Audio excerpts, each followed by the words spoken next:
Your mind isn't broken, it's just tired of running. You know that feeling when your thoughts won't stop? When you're sitting still, but your mind keeps jumping from one worry to the next. You keep telling yourself to relax, but the more you try, the louder it gets. I know that feeling, it's exhausting, and the truth is, you don't need another quick fix or fake calm. You need to understand what's really happening inside your mind and how to quiet it for good. This video isn't about pretending everything's fine. It's about learning how to take back control from the noise in your head. You'll discover real, simple ways to calm your thoughts, ease the tension in your body, and finally feel peace again. No fancy words, no overthinking, just real talk and real results. If your mind feels too loud, this is where you learn how to quiet it every time. Chapter 1. Understand what your mind is trying to protect. You know, one of the greatest battles we fight every single day doesn't happen in the world around us. It happens inside our own mind. When your thoughts begin to run wild, when worry grips your chest and you can't even explain why, it feels like something has taken over. The heart races, your breathing tightens, and everything seems louder and faster. In those moments, it's easy to believe that your mind has turned against you. But here's the truth. Your mind isn't trying to hurt you. It's trying to protect you. It's doing its job, just in the wrong way. An anxious mind is not a broken mind. It's a mind that's been working overtime to keep you safe. The problem is, it doesn't know when to stop. It sees threats that aren't really there. It warns you of dangers that have already passed, and it shouts louder than the voice of peace. So before you can quiet it, you have to understand it. You have to understand what it's trying to protect. The human mind has one main goal: survival. From the moment you were born, your brain started learning what hurts and what feels safe. Every painful moment, every rejection, every loss became a lesson your mind stored for later. So when you feel anxious before a meeting, or when you overthink a conversation, or when you panic about your future, your mind isn't trying to ruin your life. It's trying to stop you from repeating pain. It's remembering something from your past and saying, "Watch out, that hurt before. Don't let it happen again." But the truth is, most of those old memories don't fit your life anymore. You've grown. You're stronger now. The things that used to hurt you can't destroy you anymore, but your mind doesn't know that yet.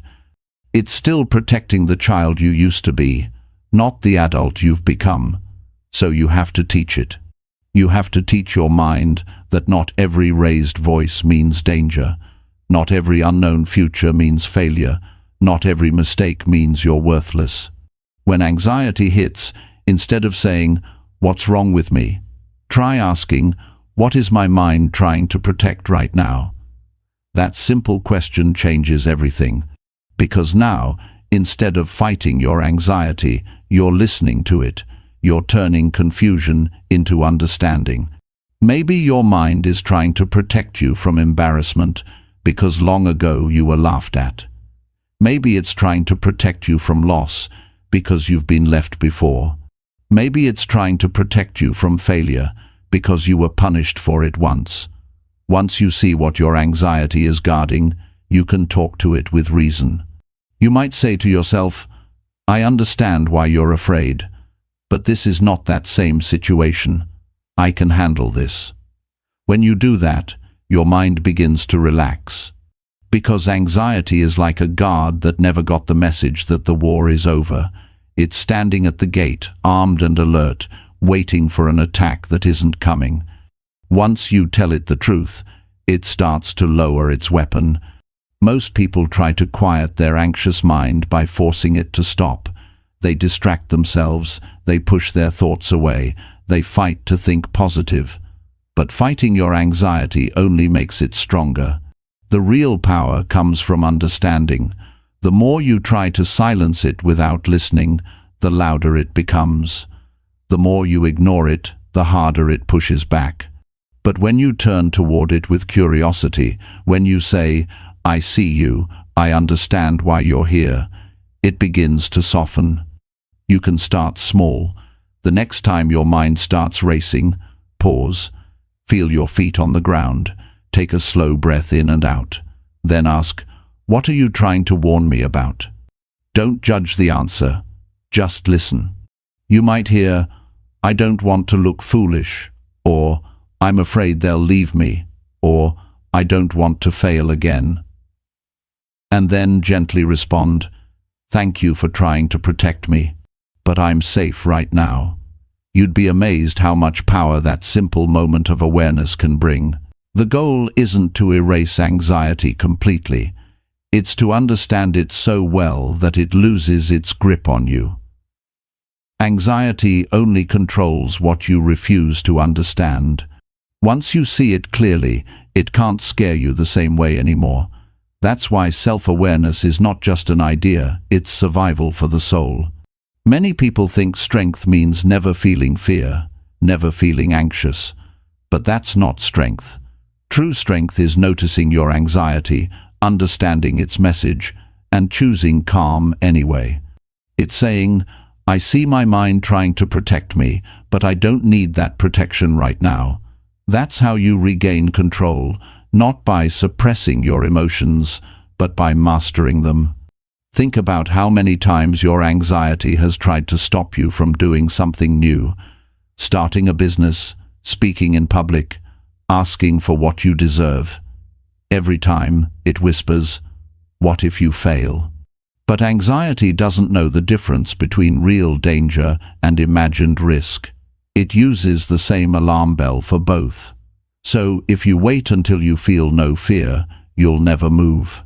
But when you understand that fear is just your mind trying to keep you safe, you can thank it and still take the step forward.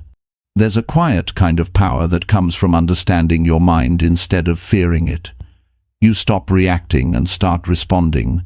You stop drowning in thoughts and start guiding them. You realize that every anxious moment is a chance to practice calm. You stop running from your own mind and start walking beside it. Every person you admire, every calm leader, every confident speaker, none of them were born with a quiet mind. They learned to build one. They learned to see anxiety not as an enemy but as a signal. They learned to listen, to understand, to choose differently. And you can too. Start by noticing the patterns. What triggers your anxious thoughts? When do they show up most often? Who or what brings them out? Anxiety always follows a path. When you trace it back, you'll find the same few fears repeating themselves. The fear of not being enough, the fear of losing control, the fear of being judged. Once you know the pattern, you can interrupt it before it spirals. When your mind says, "You can't handle this," remind it of every time you've handled more than this before. When it says, "You're not ready," remind it that readiness grows through action. When it says, "Something will go wrong," remind it that even if it does, you'll adapt. Anxiety loses its power when you stop believing every word it says. Your thoughts are not facts. They are stories your brain tells to protect you. Some are useful, but many are outdated. The key is learning which ones to keep and which ones to rewrite. That's how you quiet your anxious mind. You stop letting it be the author of your life story. You take back the pen. Understand this. You cannot control every thought that appears, but you can choose which ones to believe. You can choose which ones deserve your attention. And the more you practice that choice, the easier it gets. Calm isn't a miracle that happens overnight. It's a skill you build, moment by moment, through awareness and patience. When you start understanding your mind, you stop being afraid of it. You start feeling compassion for yourself. You realize that anxiety isn't a sign of weakness, it's a sign that you care deeply. You care about your future, your relationships, your performance, your purpose. Anxiety is just care that's lost direction. When you guide it with understanding, that same energy becomes focus, discipline, and strength. If you're tired of living in constant worry, if your thoughts never seem to rest, remember this: your mind isn't your enemy. It's just scared. It's been hurt before, and it's trying to protect you from getting hurt again. But you are not the same person who went through those old hurts. You're wiser now. You're capable now. You can tell your mind, "Thank you for caring, but I've got this." That is how healing begins, not by force, but by understanding. Every time you choose awareness over panic, your brain rewires itself. Every time you remind yourself you are safe, it learns a new pattern. You are teaching your nervous system that calm is not weakness, it's control. You are proving to yourself that peace is possible, even when the world feels uncertain. You don't quiet your anxious mind by waiting for life to get easier. You quiet it by learning how to stay steady no matter what happens. You stop chasing a perfect moment of peace and instead create peace in the moment you have. You become the calm in the storm, not because the storm ends, but because you've learned to understand the wind. The truth is, most people never take the time to truly understand their own mind. They live reacting to every thought, every fear, every doubt. But you don't have to. You can choose to study yourself the way you study your work, your goals, your ambitions. You can understand the patterns that drive your anxiety, and once you understand them, they lose their power. There is no trick, no secret formula, no shortcut. The answer is awareness. The moment you stop judging your anxious thoughts and start observing them, you begin to heal. You start to separate who you are from what your mind says. You begin to live with intention instead of reaction. And that's where freedom begins, because when you understand what your mind is trying to protect, you stop fighting it. You start guiding it. You teach it that safety doesn't always mean hiding, that peace doesn't always mean silence, and that growth is not the same as danger. You learn that the quiet mind isn't empty, it's focused, it's aware, it's strong. You have everything it takes to quiet your anxious mind, not by escaping it, but by understanding it deeply. Every anxious thought is just your mind's way of saying, "I want you to be safe." You can smile and say, "I am safe." And with that, the noise begins to fade. That's where your calm begins. Not out there in the world, but right here inside the understanding you build with yourself. Because once you understand your mind, you no longer fear it. You respect it. You guide it. And that's when it finally learns to rest. Chapter 2. Notice your thoughts before they start to control you. When your thoughts start spinning, it happens fast. One idea turns into another, and before you know it, you're caught in a storm you never saw coming. You begin to feel anxious, restless, uncertain. You wonder what went wrong. But it didn't start with how you feel. It started with what you thought. Every emotion, every reaction, every decision begins with a thought. And when you don't notice those thoughts early enough, they begin to control you. They run the show. They decide how you feel, how you speak, and how you live. Learning to notice your thoughts is not just some self-help advice. It's a survival skill. It's the difference between owning your mind and being owned by it. Your thoughts are powerful. They can lift you or crush you. They can guide you toward peace or drag you toward chaos. The only real control you have in life begins with what you choose to focus on inside your own head. And if you don't become aware of your thoughts, they will use that focus to create fear, stress, and confusion. Every person carries a constant stream of thoughts. Most of them are automatic, built from habits, beliefs, and experiences. They show up without your permission. That voice that says, "You're not doing enough," or "something bad will happen," is not reality, it's a thought. But thoughts feel real because they come with sensations.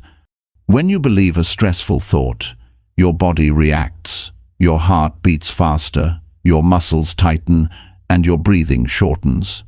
It's as if your body starts living a story that only exists in your head. That's why noticing your thoughts early is so important. It gives you space to choose. You can't stop a thought from appearing, but you can decide what to do when it does. Most people let their minds wander all day, never realizing how much damage those wandering thoughts create. They replay mistakes, they predict failure, they imagine worst-case outcomes, and the more attention they give those thoughts, the more real they become. The mind is like a magnifying glass. It enlarges whatever you focus on. Focus on fear, and it grows. Focus on peace, and it expands. Awareness is that moment when you realize you are not your thoughts. You are the one who notices them. Imagine catching a thought right when it appears. You notice it saying, "I'm going to mess this up." Instead of reacting, you pause. You look at it and say, "That's an old fear, not a fact." That pause is power. That awareness is freedom. When you can see a thought for what it is, it loses its grip on you. It's just a passing signal, not a command. The problem is, we live on autopilot. Our thoughts have been running the same programs for years, and we've become so used to them that we no longer question them. You might think, "I'm just an anxious person," or "I've always been like this." But that's not true. You're not anxious by nature. You've simply practiced anxious thinking for a long time. Awareness is how you begin to change that. You can't change what you don't notice. The first step to peace is to pay attention. Start by becoming curious about your inner dialogue. Notice how you speak to yourself. When something goes wrong, do you blame yourself or encourage yourself? When you face something uncertain, do you imagine failure or possibility? Most people don't even realize how cruel their thoughts have become. They talk to themselves in ways they would never talk to a friend. And over time, that self-talk shapes your emotional state. If you repeat a thought enough, your brain begins to believe it's the truth. So awareness means catching those patterns early. When you feel tension rise, ask yourself, "What was I just thinking?" Most of the time, you'll discover a thought like, "I'm not ready," or "I'm not good enough," or "This will go wrong." Simply noticing that thought begins to weaken it. You can observe it without obeying it. You can say, "That's just a thought passing through. It's not the truth."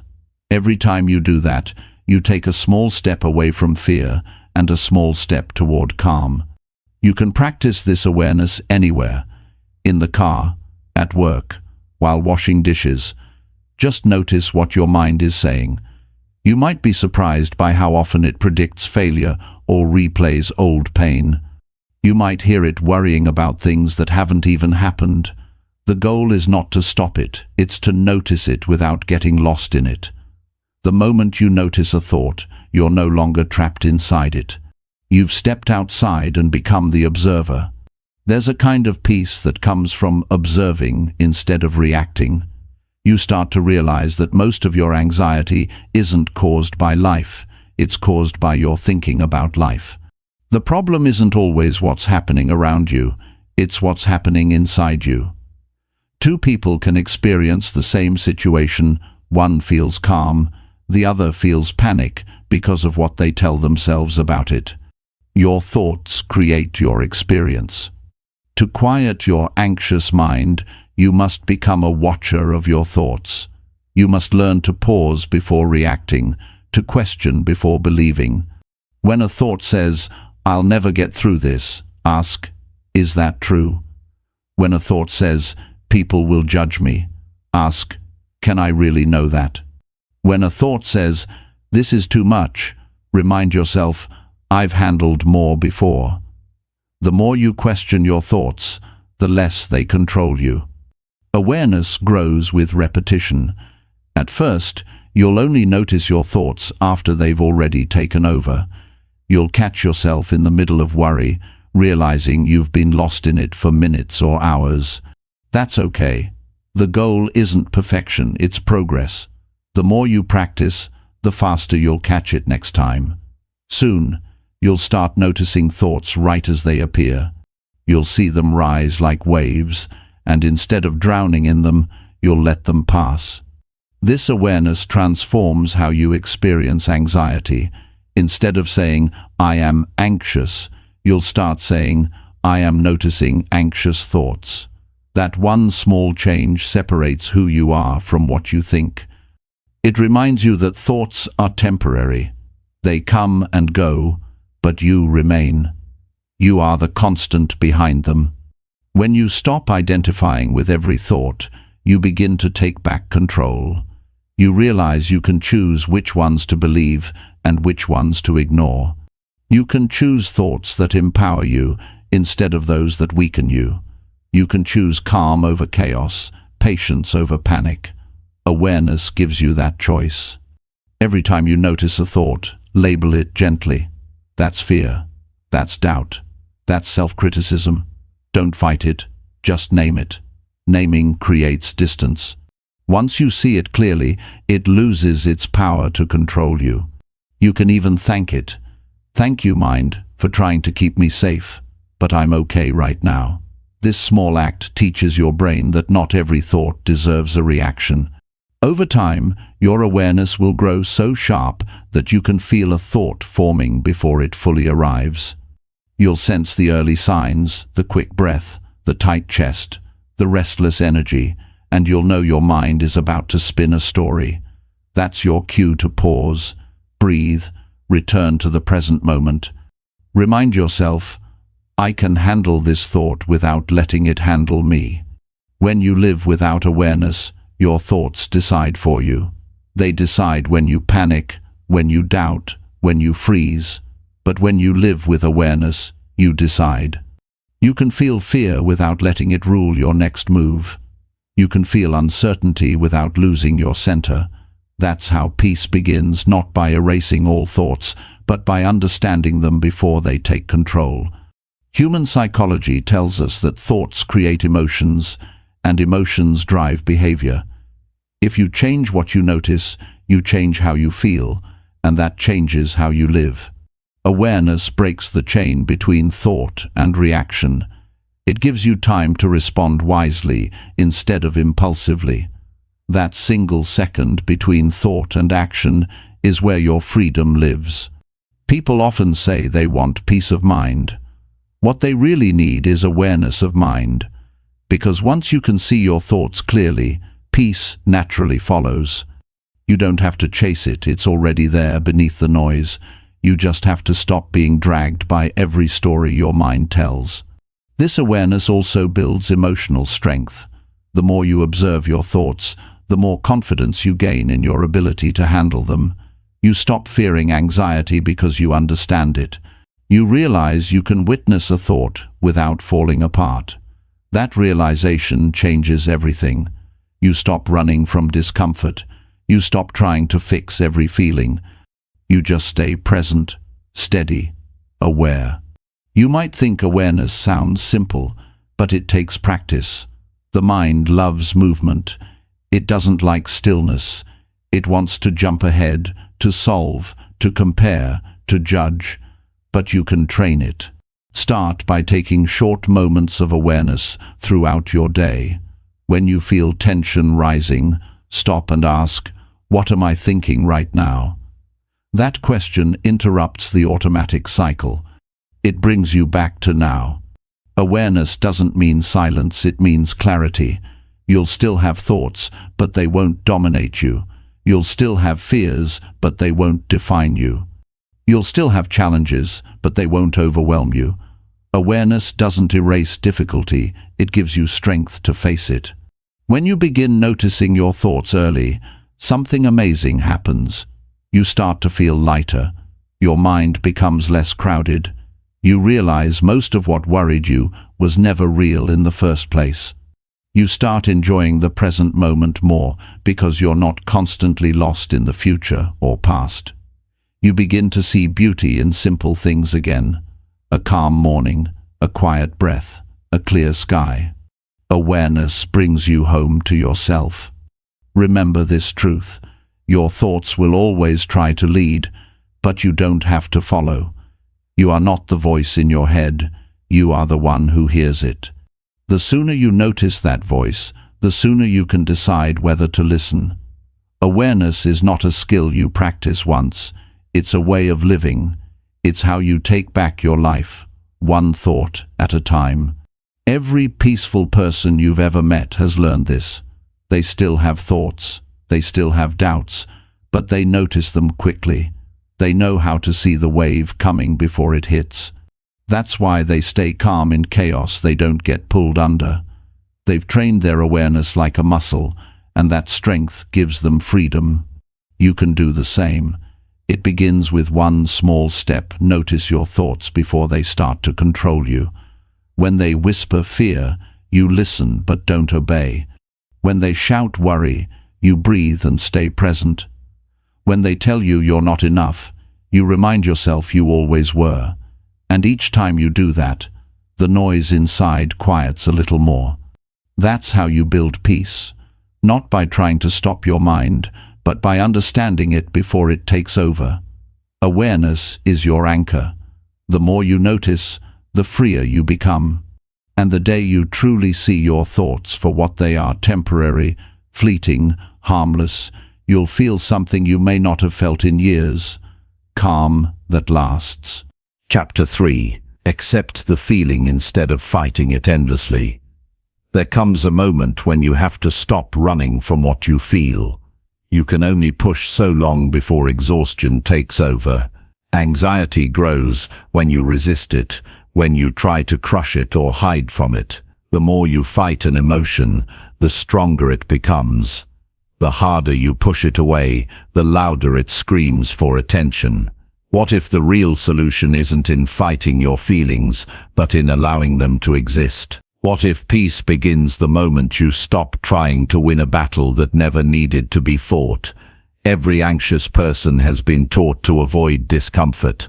From childhood, we learn to distract ourselves when we feel scared or uneasy. We scroll through our phones, eat mindlessly, stay busy, or keep pretending we're fine. But pretending doesn't heal. It only postpones the truth. Emotions that are buried alive never die. They just find new ways to show up through tension, sleepless nights, or constant restlessness. Acceptance is not weakness. It's an act of courage. It's standing in front of what scares you and saying, I'm not going to run anymore.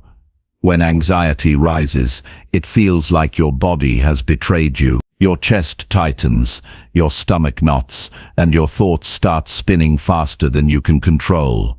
In those moments, every instinct tells you to fight it. You try to push the feeling down, to breathe it away, to argue with it.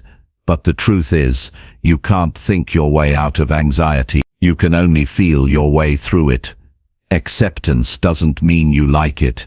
It means you stop treating it like an enemy. Your body has wisdom. It reacts for a reason. When you accept what you feel, you begin to understand what your body has been trying to tell you all along. Maybe your anxiety is saying, I'm overwhelmed. Maybe it's saying, I need rest. Maybe it's saying, I don't feel safe here. Those messages can only reach you when you stop silencing them. Fighting your emotions blocks the lesson they carry. Acceptance opens the door to understanding. Think about how you treat a friend who's in pain. You don't yell at them to stop crying. You don't tell them their feelings are wrong. You sit beside them and listen. You offer comfort, not correction. Why not do the same for yourself? When you feel anxious, you can say, I know this feels awful, but I'm here with you. That simple act of compassion changes the tone inside your mind. It shifts you from judgment to support. You become your own safe place. Most people confuse acceptance with surrender, but they're not the same. Surrender is giving up. Acceptance is awareness without resistance. When you accept what you feel, you acknowledge reality. You stop pretending you're calm when you're not.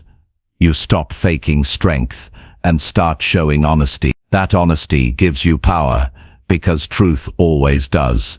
It's exhausting to wear a mask every day, pretending everything is fine when it's not. Acceptance is removing the mask and allowing yourself to be human. Human beings are designed to feel a wide range of emotions: joy, fear, sadness, hope, anger, love, anxiety. None of them are wrong. They are signals from your inner world, guiding you toward growth. When you accept your emotions, you're not agreeing to stay stuck in them. You're simply letting them pass through. What you resist stays. What you allow moves. Anxiety often comes in waves. The first reaction is panic. The second is resistance. You think, "I can't feel this right now." That thought adds another layer of tension. Now you're not only anxious, but you're anxious about being anxious. The moment you shift from fighting to allowing, something changes. The energy softens. You start to breathe deeper. Your body relaxes a little. You realize that the feeling isn't dangerous, it's just uncomfortable. And discomfort, when allowed, begins to dissolve. When you accept a feeling, you stop feeding it with fear. Emotions need resistance to survive. They thrive on your rejection. The moment you say, "Okay, I feel anxious right now," you remove their power. You're no longer trapped in denial. You're grounded in truth. That truth sets you free to handle the moment with clarity instead of panic. Acceptance also teaches emotional resilience. You start to trust yourself again. You learn that no emotion can destroy you if you face it. The storm may come, but you remain standing. That inner strength builds over time. Every time you choose to feel instead of fight, you grow stronger. You prove to yourself that you can handle life as it is, not just when it's comfortable, but when it's raw and uncertain. There's a deep peace that comes from saying, "This is what I feel right now, and that's okay." You don't need to justify it. You don't need to fix it immediately. You just need to be present with it. That presence allows your nervous system to settle. Your body feels heard.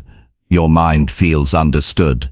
You begin to calm down, not because you forced calm, but because you allowed space for truth. When people fight anxiety, they often add mental stories to it. They say, "This shouldn't be happening," or "Why can't I get over this?" or "Something's wrong with me." These thoughts create more pain than the emotion itself. Acceptance breaks that cycle. When you stop labeling your feelings as good or bad, they lose their intensity. A wave of anxiety becomes just a wave.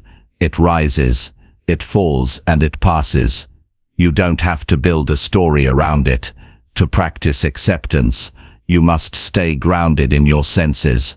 When you feel anxious, notice what's happening in your body. Feel your heartbeat. Notice the air moving through your nose. Observe the tension in your shoulders. You're not trying to fix anything. You're just noticing. The mind calms when you bring your focus to the body. The body calms when it's acknowledged. That's the beginning of acceptance. Acceptance also means giving up the constant search for perfection. Anxiety often comes from wanting life to be smooth, predictable, and safe all the time. But life isn't built that way. There will always be uncertainty, loss, change, and growth.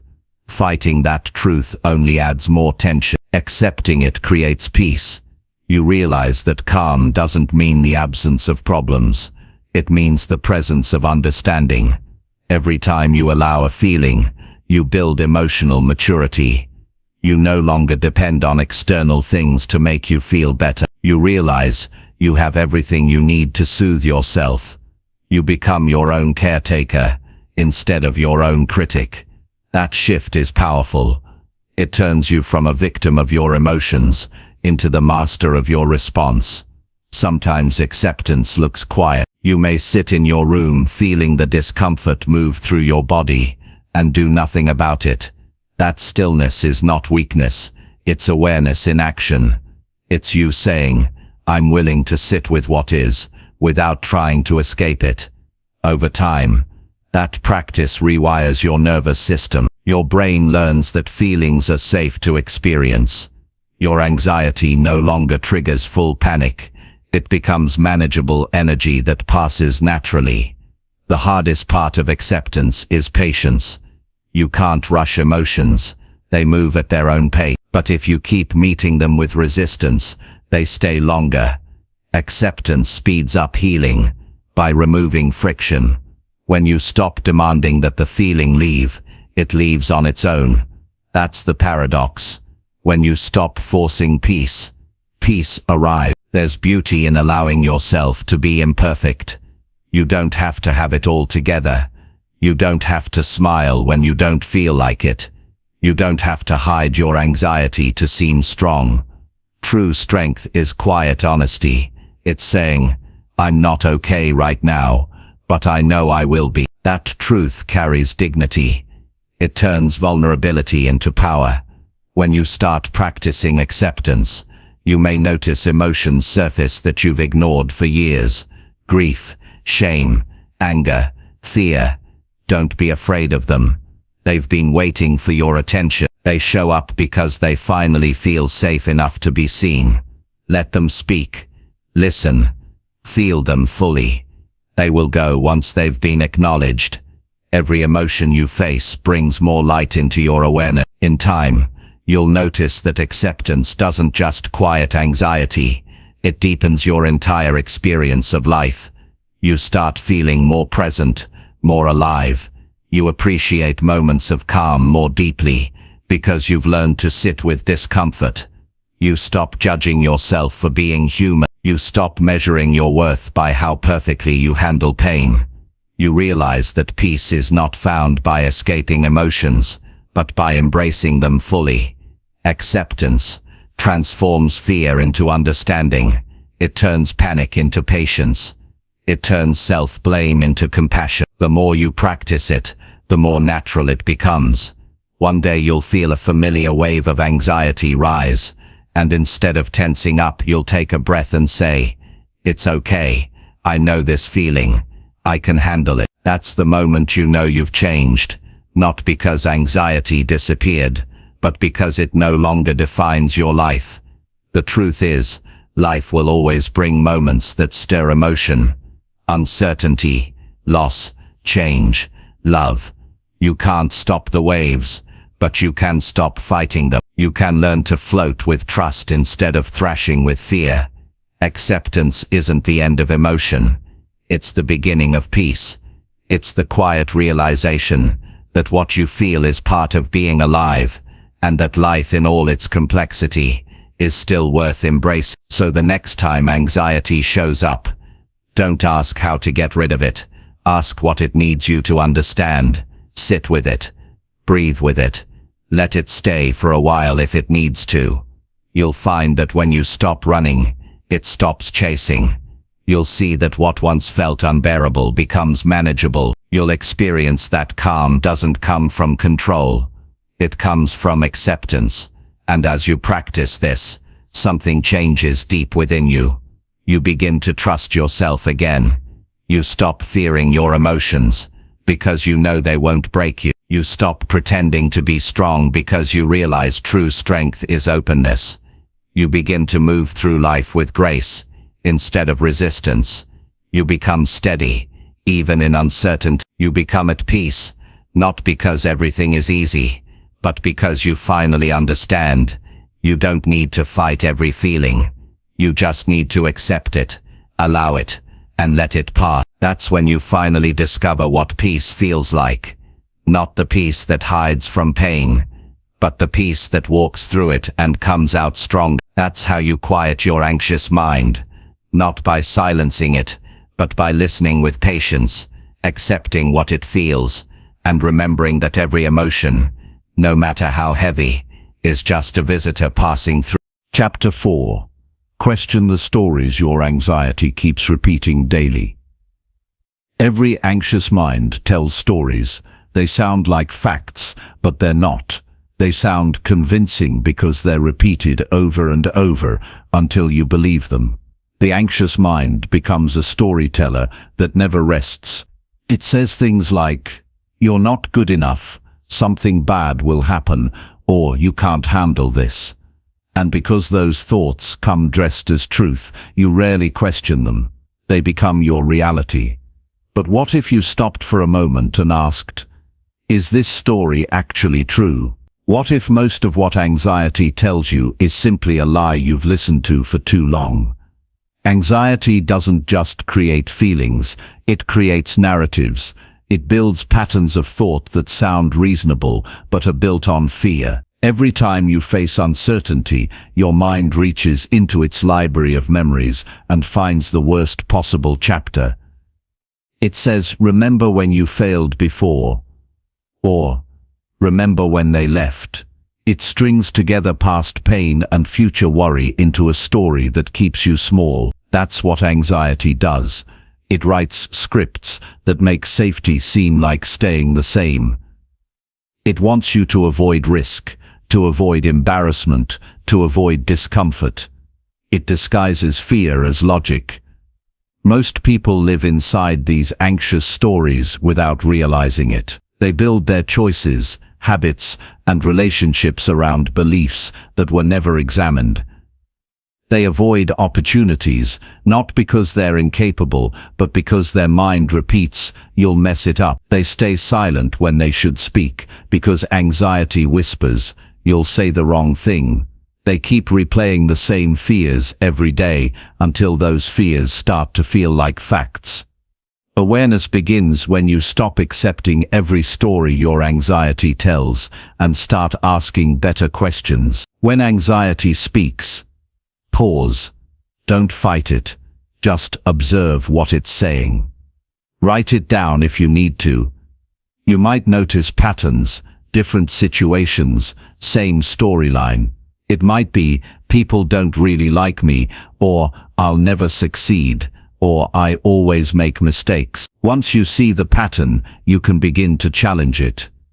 You can look at it and ask, where did this story come from? Is there real proof that it's true? That's when the mind begins to open.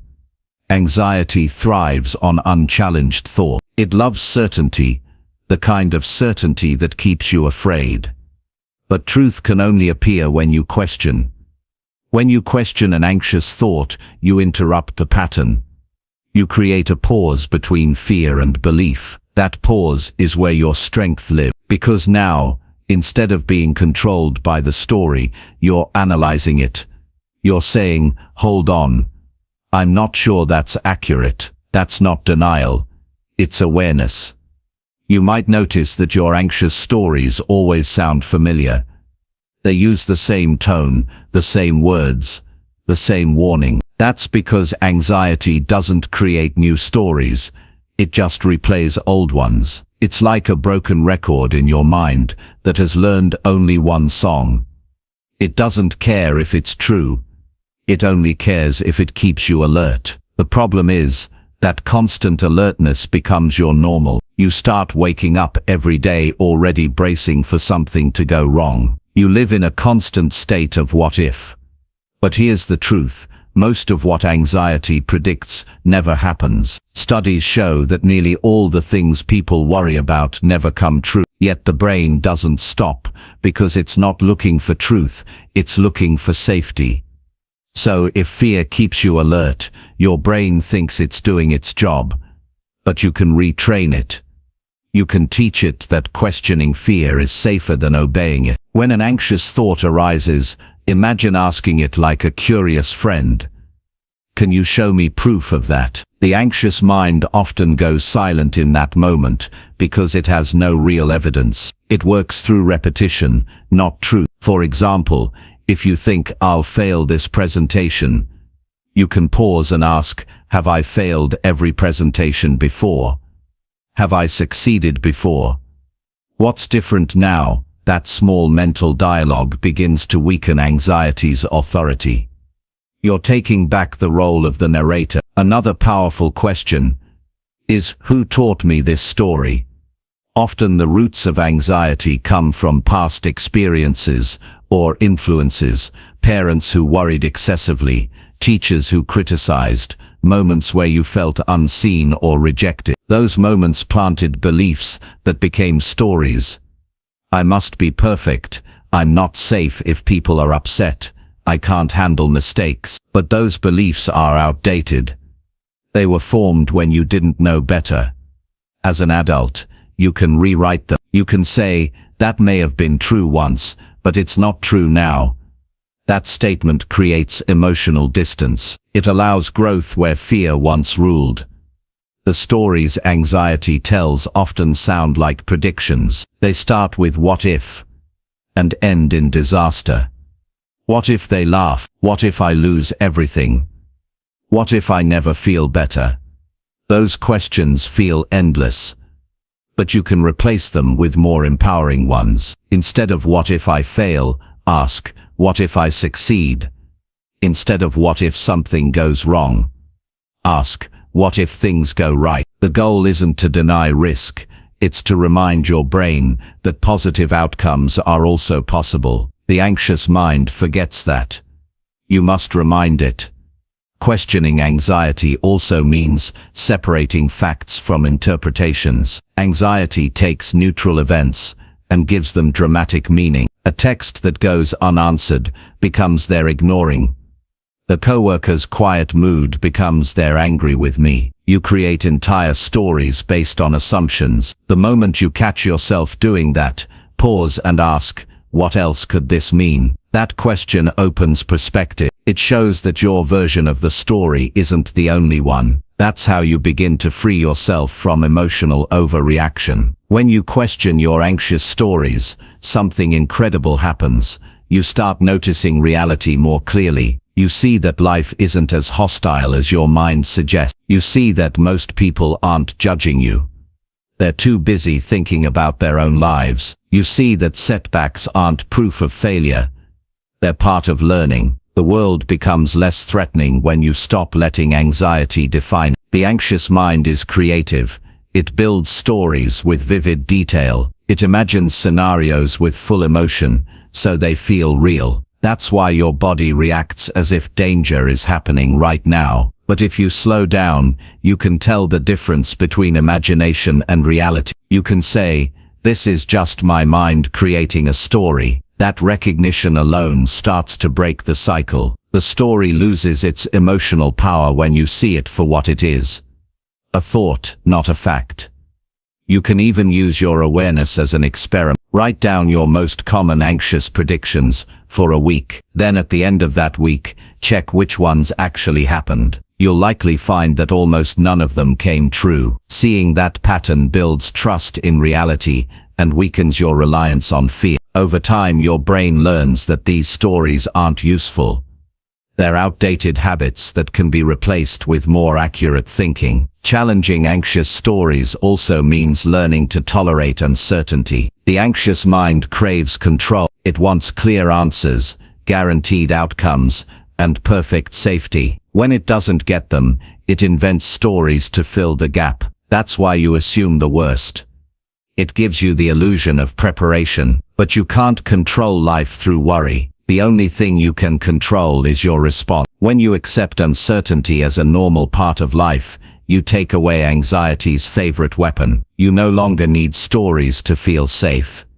You trust yourself to handle whatever happens. Over time, questioning your anxious stories becomes a habit. You start catching them in real time. You recognize the same fearful language and say, I know this voice. It's my anxiety trying to protect me again. That recognition doesn't require anger or judgment. It's gentle awareness. You don't have to fight your thoughts.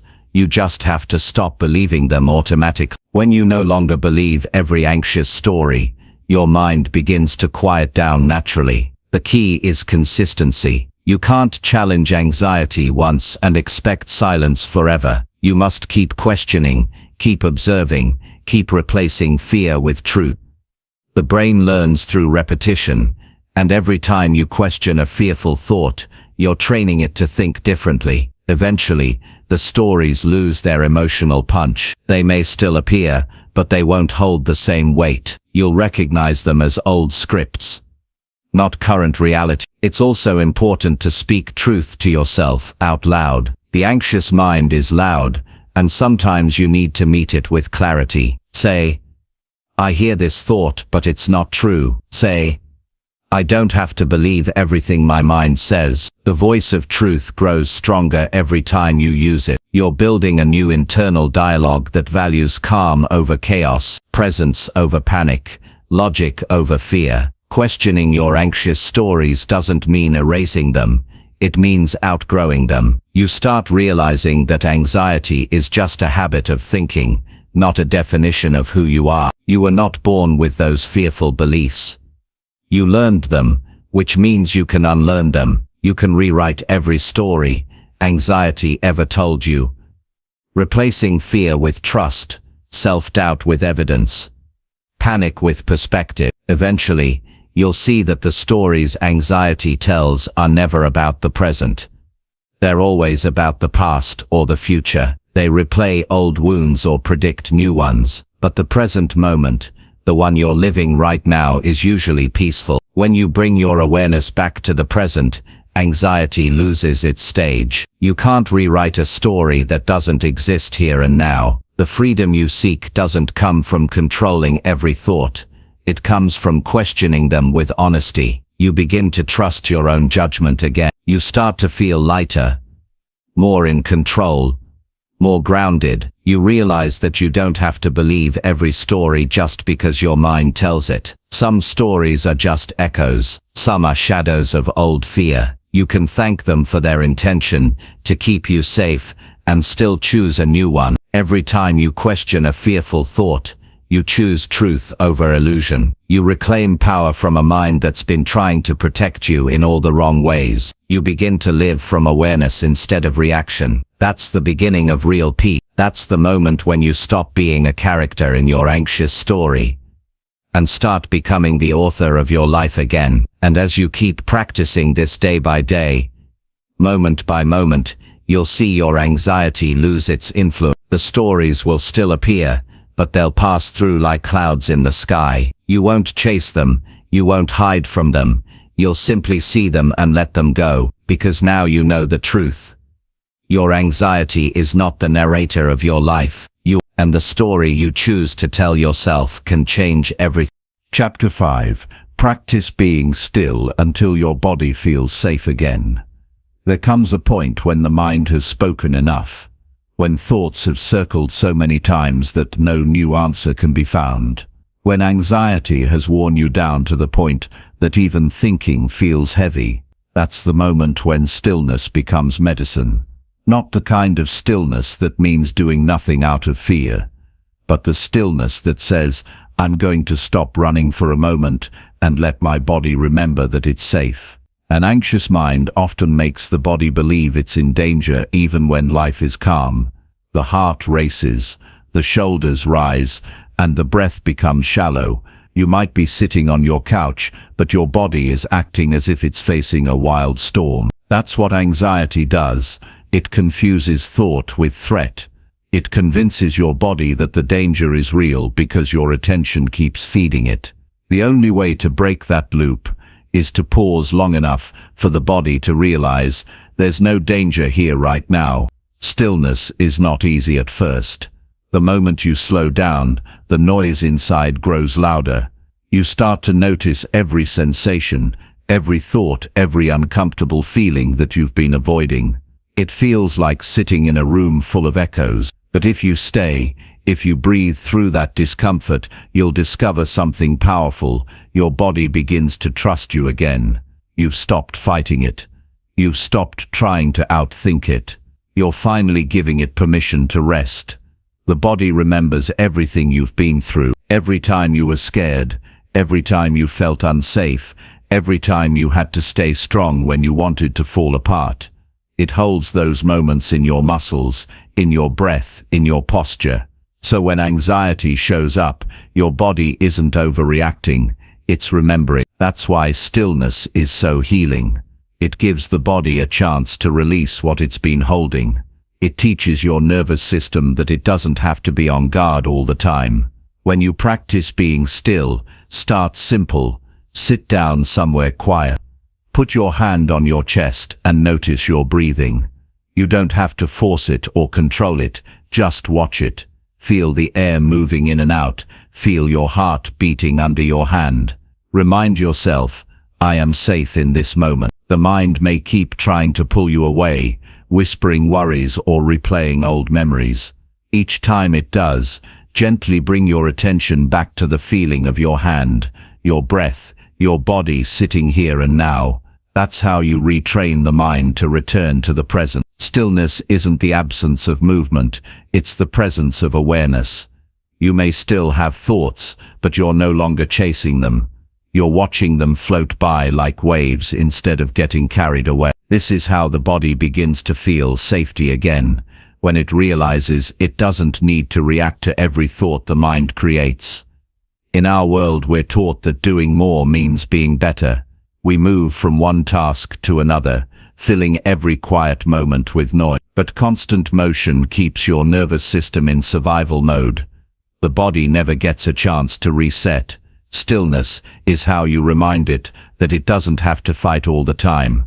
It's how you rebuild trust with yourself. You show your body that peace is not dangerous, that silence is safe, that slowing down is allowed. At first, your anxiety will resist stillness. It will tell you that stopping is unsafe, that you need to keep busy to stay in control. But control is an illusion. Stillness reveals that the moment you stop trying to manage everything, you discover that life doesn't fall apart, it softens. The noise doesn't disappear immediately, but it loses its power to scare you. You begin to realize that calm doesn't come from fixing every problem. It comes from being grounded enough to face them one at a time. When you sit in stillness long enough, you start to feel your body's signals more clearly. You notice how your shoulders rise when you're tense. You feel how your jaw tightens when you're holding back emotion. You become aware of the way your chest feels lighter when you exhale slowly. This awareness is healing in itself, because the moment you can feel what's happening, you can respond to it with care instead of panic. You can say, I feel tension, so I'll breathe deeper. You can say, my body feels unsafe, so I'll stay still until it remembers safety. The body learns through repetition, not reasoning. You can't just tell yourself to calm down. You have to show your body what calm feels like. Stillness is how you do that. When you practice it every day, even for a few minutes, your nervous system begins to shift. The constant alertness starts to fade.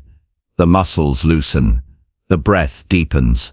The body starts to understand that it doesn't have to be on edge to survive. It's important to know that stillness doesn't mean silence from the world. It means silence within yourself. You can practice it anywhere, even in the middle of chaos. You could be sitting in traffic or standing in line at a store. All it takes is one deep breath and the decision to slow down your inner pace. The moment you choose to slow down inside, your body starts responding. The heart rate drops. The tension eases. You reclaim a sense of space inside yourself. Stillness reconnects you to your senses. When anxiety takes over, you leave your body and live in your head. You stop noticing the world around you. But when you return to stillness, you start to see again. You notice the warmth of sunlight on your skin, the rhythm of your breathing, the sound of your heartbeat. These simple sensations remind your body that it's alive and present, not trapped in old fear. That awareness is grounding. Being still also gives your emotions room to breathe. So often, anxiety builds because you never stop long enough to feel. You rush from one distraction to another, trying to stay ahead of discomfort. But emotions need space to move through you. When you're still, they rise, they speak, and then they fade. Stillness creates space for that natural flow. It teaches you that feelings are safe to experience, and that they don't last forever. If your body feels restless when you first try to be still, that's normal. Years of living in constant tension don't unwind in a day. Think of it like teaching a frightened animal that it's safe. You can't yell at it to relax. You have to be patient, consistent, and kind. The same goes for your body. The more you practice, the more it learns that calm doesn't mean danger, it means rest. When you practice stillness regularly, you begin to feel a new kind of confidence. You realize that you can be with yourself without needing to escape. That's a powerful shift. Anxiety often comes from believing that you can't handle what you feel. Stillness proves that you can. Every time you stay with a feeling instead of running, you show your body that it's capable of peace. You prove that safety is not something outside you. It's something you create within. Over time, stillness becomes less about effort and more about returning home. It's like remembering how to breathe again after holding your breath for too long. You find comfort in quiet. You start seeking moments of pause because they restore you. You stop needing constant distraction because peace becomes familiar. That's when your body truly feels safe again. The body doesn't heal through rushing. It heals through presence. Stillness is presence without pressure. It's being here right now with everything as it is. You don't need perfect surroundings. You don't need silence in the world to feel silence inside. You just need willingness to sit, to breathe, to feel, to let go. Each time you return to stillness, you repair the connection between your mind and your body. You remind them that they're on the same team. As your practice deepens, you'll notice that stillness changes your reactions to life. You stop overreacting to small things. You stop feeling like everything is urgent. You begin to respond instead of react. Your thoughts slow down enough for you to see clearly. You start noticing how often your anxiety was just noise created by speed. When the mind moves too fast, it imagines problems that don't exist. Stillness removes that illusion. It reveals what's real and what's not. Even in moments of chaos, stillness can become your anchor. You may feel panic rising, but you know how to pause.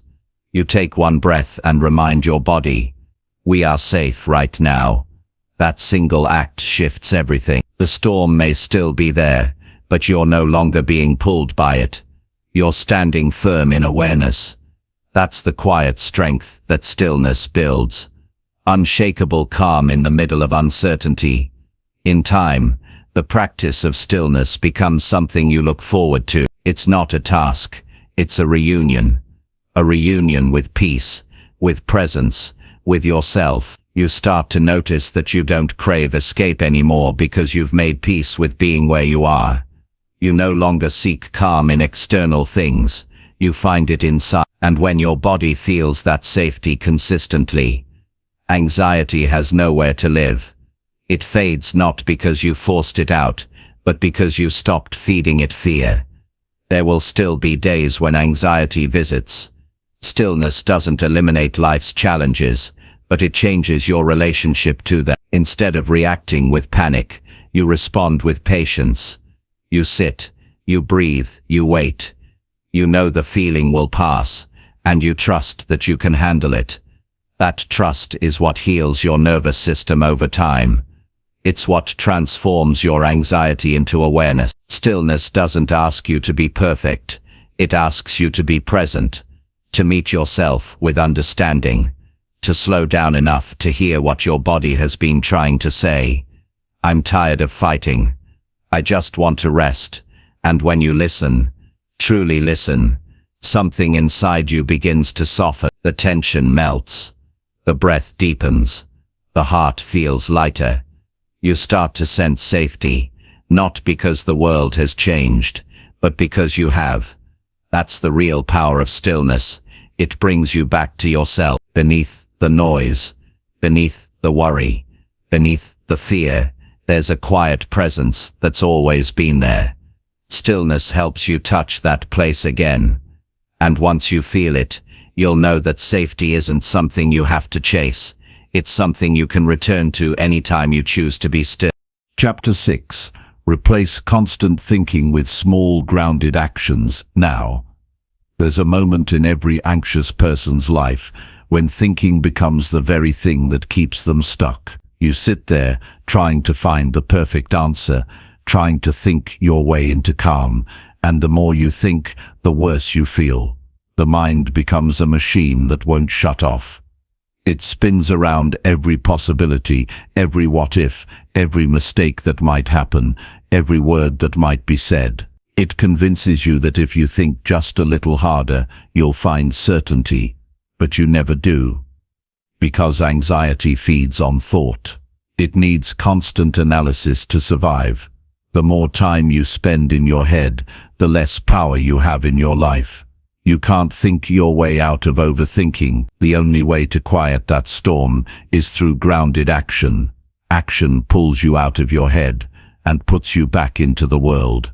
It tells your mind, we're not just thinking about life anymore, we're living it. Anxiety thrives on mental movement and dies in physical presence. You've spent enough time running circles in your thoughts. Now it's time to move, even if the step is small. Anxious thinking often begins with good intention. You want to feel prepared, to make the right decision, to prevent pain. So you think, you analyze every scenario, every potential outcome. But what you're really doing is building fear through imagination. The more you think, the more risks you see, and the smaller you become. You convince yourself that you need more information before acting, more clarity before moving, more courage before trying. Yet none of those things arrive until you move first. Confidence doesn't come before action, it comes after. Grounded action means doing something small and real right where you are. When your mind is racing, you don't need to solve your entire life. You just need to take one step that brings you back to the present. Wash the dishes. Step outside and feel the air on your skin. Write down what's bothering you instead of replaying it in your head. Call someone you trust. Do something that involves your body, your senses, your breath. These tiny moments are not distractions, they're anchors. They pull you back into the reality your anxiety forgets. The anxious mind loves to live in the future. It plays endless movies about what might happen, but your body only exists here, in this moment. When you act, even in the smallest way, your mind and body reunite. That unity creates calm. You remind yourself that you're not just a collection of worries, you're a living person capable of movement. When you're caught in a spiral of thought, pause and ask yourself, what can I do right now that's within my control? Not later, not tomorrow, right now. Maybe you can take a walk, drink some water, stretch your body, tidy up a small space, send that message you've been avoiding, or simply take one slow, deep breath. Those actions seem small, but they matter because they shift your energy from analysis to engagement. Each small step breaks the illusion that you're powerless. You may feel resistance at first. Anxiety will tell you that you need to wait until you feel ready, calm, or certain. But that moment rarely comes. Readiness is created by doing, not by waiting. Even imperfect action carries more healing than endless thought. The brain needs evidence that life is safe, and action provides that evidence. When you do something tangible, you show your mind that the world isn't as dangerous as it believes. It's easy to think your way into fear, but impossible to think your way into peace. Peace is felt through experience, not theory. That's why grounded actions are so powerful. They create proof that life continues even when your mind screams otherwise. Each small movement becomes a quiet declaration. I'm not trapped in my thoughts. I'm here, and I'm capable. Anxiety often convinces you that big problems require big solutions, but healing is built on small consistencies. It's in making your bed when you'd rather stay in it. It's in showing up to your commitments, even when your mind tells you to cancel. It's in taking a shower when you feel overwhelmed. These are simple actions, but they interrupt the endless stream of thoughts that say, I can't. Every small act of doing weakens the voice of doubt. When you start acting, your focus shifts naturally. The mind can't fully spiral while the body is engaged. That's why creative work, exercise, or even cleaning can bring relief. Your attention is absorbed by something real, not imagined. The hands moving, the feet walking, the senses noticing. These things pull you out of the fog. You stop asking, what if, and start saying, what now? That's the language of action. Sometimes the most healing thing you can do is simplify the moment. If your mind says, I have too many problems, pick one, just one. Decide what one small thing you can handle today. Maybe it's making a call, finishing a task, or taking care of your body. When you act on one thing, your brain starts to calm because it sees movement instead of chaos. The impossible becomes manageable when it's divided into small pieces. Action also builds trust in yourself. Overthinking comes from fear of making the wrong move. You don't trust your ability to handle mistakes, so you freeze. But when you take small actions, you prove to yourself that you can adapt. Maybe not everything goes perfectly, but you survive it, you learn, adjust, grow. That self-trust is the foundation of peace. The more you trust yourself, the less control anxiety has over you. There's a deep sense of relief that comes from doing something instead of analyzing everything. Even the smallest motion creates progress. You start to see that life moves forward when you do. You stop waiting for the perfect mindset or the perfect plan. You realize that clarity comes from engagement. Every action teaches you something your thoughts never could. When you live in your head too long, you lose touch with reality. You forget that the world exists beyond your thoughts. You stop noticing simple joys because you're buried in scenarios that haven't happened. Grounded action brings you back. You begin to see details again, the color of the sky, the sound of your footsteps, the taste of your food. Presence returns through movement. It's not about staying busy just to avoid thinking. There's a difference between distraction and grounded action. Distraction numbs you. Action connects you. When you're grounded, every small act becomes a conscious choice, not an escape. You're not running from your mind, you're guiding it back to stability. Try this the next time your thoughts start to spiral. Stop whatever you're doing and take one deliberate breath. Feel your feet on the ground. Then ask yourself, what is the smallest helpful thing I can do right now? It might be organizing your space, journaling your feelings, or simply sitting upright and breathing slower.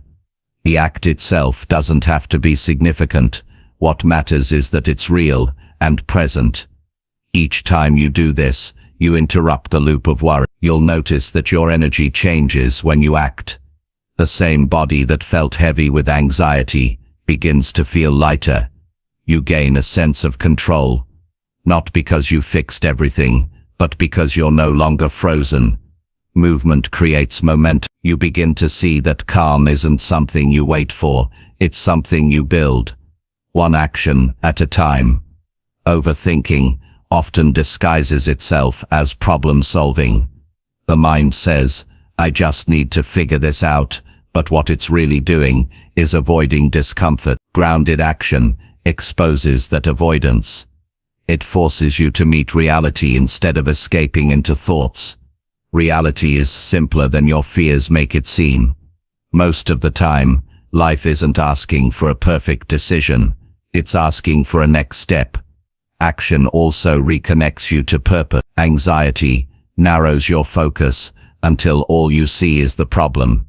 You lose sight of what matters, but when you start doing small meaningful things, writing, helping someone, creating, learning, you remind yourself that you're more than your worries. Purpose expands your perspective. It pulls you out of the tiny world inside your mind and back into the vastness of living. The more you replace thinking with doing, the more balanced you feel. The anxious mind will still try to pull you back, whispering that you haven't done enough, or that something could still go wrong. But you'll begin to notice those thoughts for what they are, just noise. You don't have to argue with them, you just keep moving forward. Anxiety loses its grip when it realizes you won't stop your life for it. This doesn't mean you should rush through every moment or fill your day with endless activity. Grounded action is about intention, not speed. It's about moving at a pace that keeps you connected to reality. It's about feeling your hands when you wash the dishes, hearing your breath when you walk, noticing your surroundings when you speak to someone. These are small, steady actions that remind your nervous system you're safe. Some days, your grounded action might be as simple as getting out of bed. Other days, it might be pursuing something new. What matters is that you move in alignment with what helps you grow instead of what keeps you stuck. Each small action is like a vote for peace over panic. One by one, they rebuild your trust in yourself and in life. When you replace constant thinking with grounded action, you rediscover your strength. You realize that you can handle far more than your anxious mind ever believed. You learn that progress isn't about grand gestures, it's about consistency. The anxiety that once ruled your thoughts starts to fade into the background because your attention now belongs to what's real. At the end of the day, it's not about controlling every thought or emotion. It's about remembering that life happens through action. You were never meant to live entirely inside your head. You were meant to move, to connect, to experience. The mind will always try to return to thinking, but now you know the antidote: action, right now, right here. So when you catch yourself lost in endless thought, stop searching for the perfect answer. The perfect answer is movement. Do one small thing that brings you back into your body and into your life. That's where peace begins, not in the overthinking, but in the doing. Because when you act, your mind learns something profound. It's safe to stop worrying and start living again. Chapter 7. Learn how your triggers shape the noise inside you. Every person carries a set of triggers, emotional buttons that, when pressed, awaken something inside you that feels bigger than the moment you're in. A tone of voice, a facial expression, a sudden silence, a reminder of failure.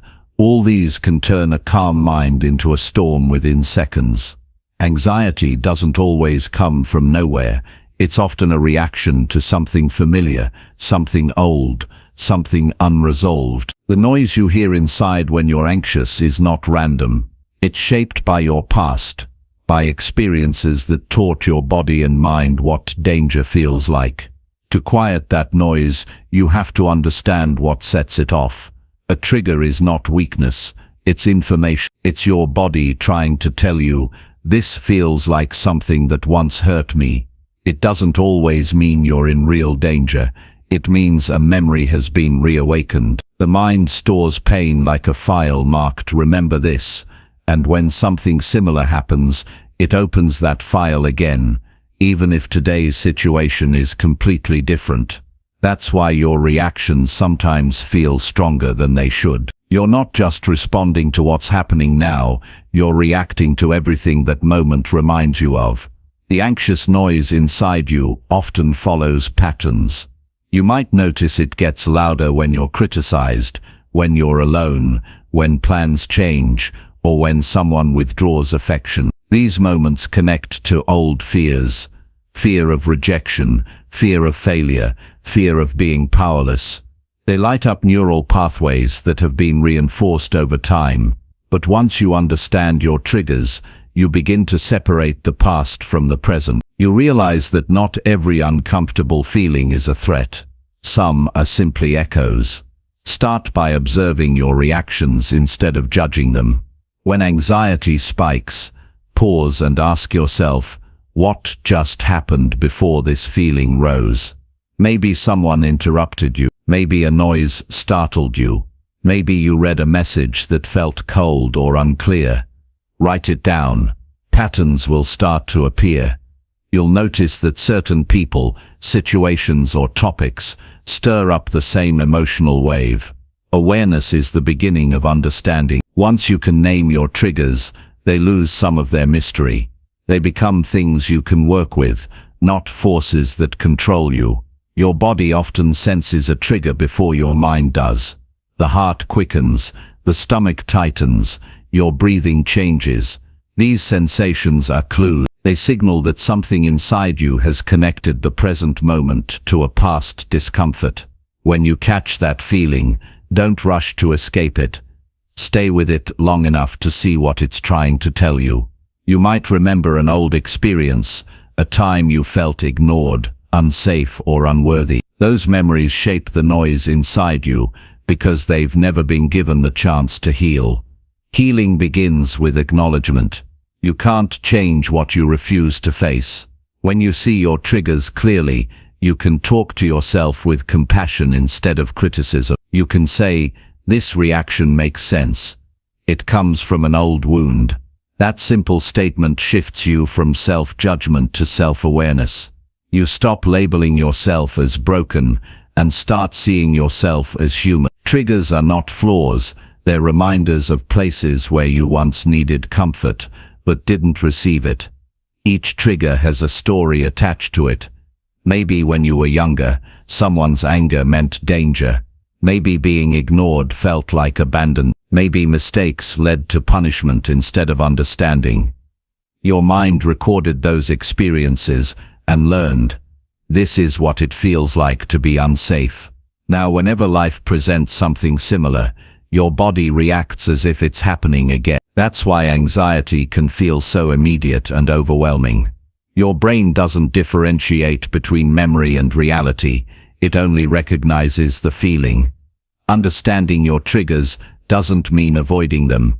It means responding differently when they appear. Avoidance keeps your world small, awareness expands it. When you recognize a trigger in real time, you can pause before reacting. You can take a breath and remind yourself, this is not the same situation. I am safe now. That one moment of awareness interrupts the automatic chain reaction that fuels anxiety. It gives you control where before there was only chaos. The noise inside you gets louder when you ignore it.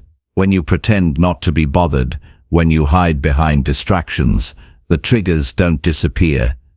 They show up in unexpected ways. Irritability, exhaustion, disconnection, sudden worry. The body keeps score of every unprocessed emotion. The only way to lower the volume of that internal noise is to listen to what it's trying to say. Sometimes understanding triggers means revisiting moments you'd rather forget. It's not easy work, but it's honest work. You may find that your strongest triggers come from times you felt powerless. Times when you couldn't speak, couldn't choose, couldn't protect yourself. Those moments live in your nervous system, shaping how you respond to stress now. But by revisiting them with awareness, you teach your body that those moments are over. You show it that you're not trapped there anymore. Practical awareness can help you build calm around your trigger. When you notice one appearing, focus on your breath first. Breathing grounds the body before the mind can spin stories. Feel your feet touching the ground. Notice your surroundings. Say to yourself, this feeling is old. This moment is new. That short statement reorients your brain to the present. The more you practice it, the faster your nervous system learns to calm down after being triggered. It's also important to remember that triggers are deeply personal. What affects one person may not affect another. Comparing your reactions to someone else's only adds shame. Your experiences are yours alone. The goal is not to eliminate all triggers, it's to build enough understanding that when they appear, you don't collapse under them. You remain grounded. You recognize the noise for what it is, a signal, not a sentence. Over time, you'll notice that understanding your triggers changes how you see others too. You'll begin to realize that everyone carries invisible reactions shaped by their own history. That awareness builds empathy. You stop taking everything personally. You start seeing the human being behind every outburst, every moment of defensiveness. The more you understand your own patterns, the easier it becomes to navigate the emotions of others without losing your scent. The process of learning about your triggers requires patience. It's not about analyzing every emotion, but observing with kindness. Sometimes the reason behind a reaction won't be clear right away, and that's okay. What matters is that you're paying attention. Each moment of awareness weakens anxiety's grip because it breaks the pattern of unconscious reaction. There's a moment when you begin to hear the noise inside differently. At first it sounds like chaos. Too many thoughts, too many feelings, too much but as you understand your triggers, the noise becomes less confusing. You start recognizing the voices within it. You hear the part of you that's scared, the part that's trying to protect, the part that still wants comfort. You realize that the noise isn't the enemy. It's communication. It's your system's way of asking for care. When you meet that noise with compassion, something shifts. Instead of trying to silence it, you listen. Instead of calling yourself overreactive, you ask, what part of me needs reassurance right now? That internal dialogue softens anxiety because it replaces judgment with understanding. You become your own comfort instead of waiting for someone else to provide it. Learning your triggers also helps you create healthier boundaries. Once you know what environments, people, or habits increase your anxiety, you can make choices that support your peace. You stop walking into situations that consistently drain you. You communicate your needs more clearly. You stop apologizing for protecting your energy. Boundaries are not avoidance. They're self-respect. They give you space to heal without constant reactivation. When you start responding differently to triggers, your brain begins to rewire itself. Every time you choose awareness over reaction, you create new pathways. You're teaching your nervous system that calm is possible, even when discomfort arises. Over time, those new patterns become stronger than the old ones. The trigger may still appear, but it no longer sends you into panic. You recognize it, breathe through it, and move forward. That's what healing looks like. Not erasing sensitivity, but managing it with wisdom. Your triggers can become teachers if you let them. Each one shows you where you still carry pain that wants attention. Each one points toward an opportunity for growth. When you stop running from them, you begin to see them as invitations instead of threats. They're not here to destroy you, they're here to guide you back to understanding. It's also worth remembering that progress isn't linear. Some days you'll handle a trigger with ease, other days it'll catch you off guard. That doesn't mean you're failing. It means you're human. Growth is built on awareness, not perfection. Every time you come back to understanding after a reaction, you're strengthening your emotional resilience. The more you learn about your triggers, the quieter the noise inside becomes. The chaos turns into clarity. You stop feeling like a victim of your emotions and start seeing yourself as the observer of them. You begin to anticipate what might unsettle you and prepare with calm instead of fear. That preparation isn't control. It's mindfulness. It's living with awareness instead of reaction. Eventually you realize that the goal isn't to eliminate every trigger, but to become so connected to yourself that no trigger can shake your foundation. You still feel the wave of emotion, but it doesn't drown you. You hear the noise, but it doesn't define you. You understand it for what it is, a signal from within, reminding you to care for yourself, to slow down, to breathe, to return home to your peace. That's the quiet victory of awareness. It's not loud, it's not dramatic, it's steady, deep and real. When you know your triggers, you stop fearing them. You stop feeling powerless. You begin to live with a new kind of confidence, the kind that comes from knowing that whatever happens, you understand yourself well enough to face it. You are no longer reacting blindly to life, you're responding with wisdom. The noise inside doesn't need to be silenced completely. It needs to be understood. Once you learn how your triggers shape that noise, you'll find that peace isn't the absence of feeling. It's the presence of understanding. And when you live from that place, your anxiety loses its power. The world doesn't change, but you do. You move through life with more awareness, more calm, and more control over your inner world than ever before. Chapter 8. Trust yourself enough to pause before reacting fearfully. There is a quiet power that lives inside the pause. It's the space between what happens to you and how you choose to respond. In that small, invisible gap lies freedom. Most people don't see it because fear moves faster than awareness. Something triggers your anxiety, and before you even realize it, you've already reacted. Your heart races, your voice rises, your thoughts spin. You say or do things you later regret. You fall into the same pattern over and over again, not because you're weak, but because fear always wants to be first. To change that, you must learn to pause. But more than that, you must trust yourself enough to believe that pausing won't destroy you. The anxious mind tells you that if you don't react right away, something bad will happen. It makes urgency feel like survival. It whispers that silence means danger, that hesitation means failure, that waiting means losing control. So you rush. You speak before you think. You defend before you understand. You assume before you see. All of this comes from a lack of trust. Trust in yourself, in your strength, in your ability to stay calm even when life feels uncertain. But when you trust yourself enough to pause, everything changes. You begin to realize that reacting fearfully has never truly protected you. It has only drained your peace. Pausing is not weakness, it's wisdom. It's the decision to give yourself one moment of space before letting fear take the wheel. In that space, clarity grows. Your breathing slows, your perspective widens. You begin to see that not every situation demands an instant reaction. Some things just need your calm presence. Some moments only need understanding, not defense. The pause is where you move from impulse to intention. It's where you stop being controlled by fear and start choosing from awareness.